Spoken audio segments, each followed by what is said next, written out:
With the market for digital services in the Middle East and North Africa region expecting to grow by 12% in the next 2 years, telecom operators are facing a valuable growth opportunity. But are they prepared for the changes in the industry, and what challenges lie ahead? We're speaking today to Osman Sultan, CEO of Du, one of 2 telecom companies servicing the United Arab Emirates. Osman, welcome to INSEAD Knowledge. Thank you.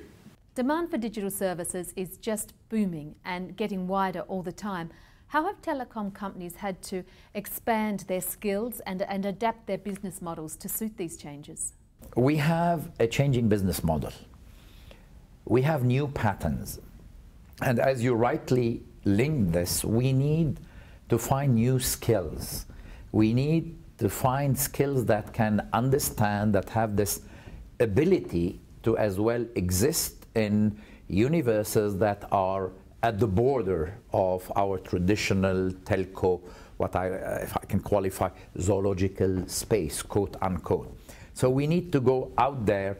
We need to understand how these players, new players, think and how they operate. You know, it all very simply comes from technological innovation is enabling new capabilities.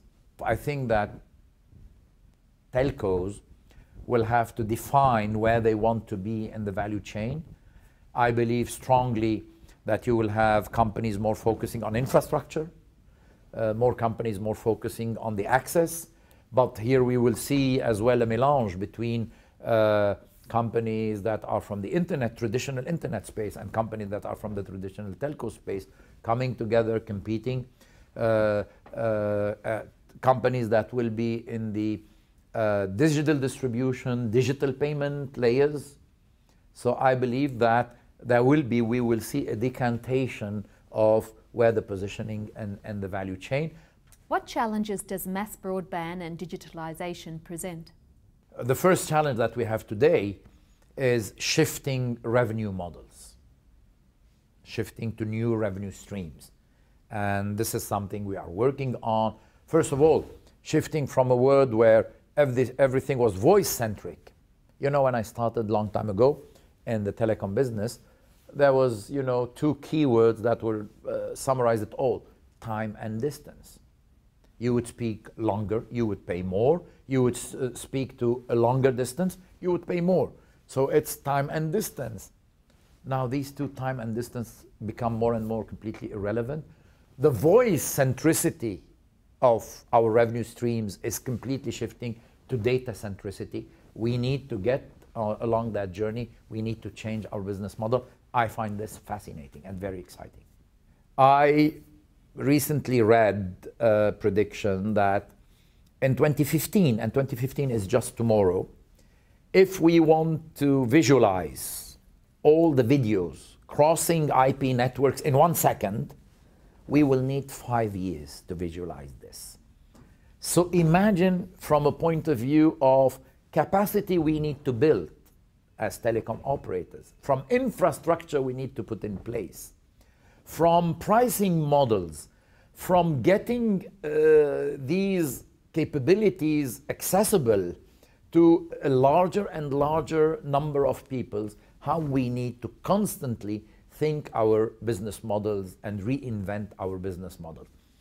I believe it's fascinating because I believe that we are in a business where, at least when we see our children doing something completely different than the way we do it, I feel that I'm involved in this. I feel that I am participating in this. I feel completely, at the heart of this equation, and that should make us feel good.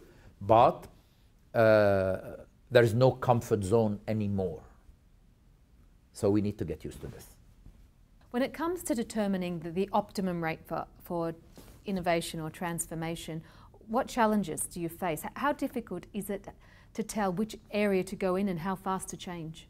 I think that in our industry, we need to have an exploration methodology. We need to put in place a framework that will allow little moves to happen. And we need to look It's a trial and error. Let's try this, let's try that. We determine this according to where we believe the end game will be tomorrow. Du's recently announced that the second phase of its super high-speed optical communications network in the UAE. What does this mean for the industry and for Du in particular? It means that more speed, more capacity, more capabilities, more enabling to people to do more with our infrastructure, basically, be it on mobile or be it on fixed home services, etc. The name of the game is more and more video will go on these networks. Video is capacity demanding, capacity greedy, so we need to put, and people now want to see things on the spot. They don't have the patience. They want to see things in a faster and faster way. So that's our role. Du is part of a telecommunications duopoly in the UAE. Your relationship with Etisalat has been described as rational rather than cutthroat. Has this lack of competition hindered or helped your push for changes? I can tell you that there is not one decision we make not based on the fact that we should exist in an environment with much more intense competition. So, but my role nevertheless is to make sure that everything we do, that the company is ready for any form of competition, because we will see new competition coming from where we do not expect. Osman, thanks for being with us on INSEAD Knowledge. Thank you.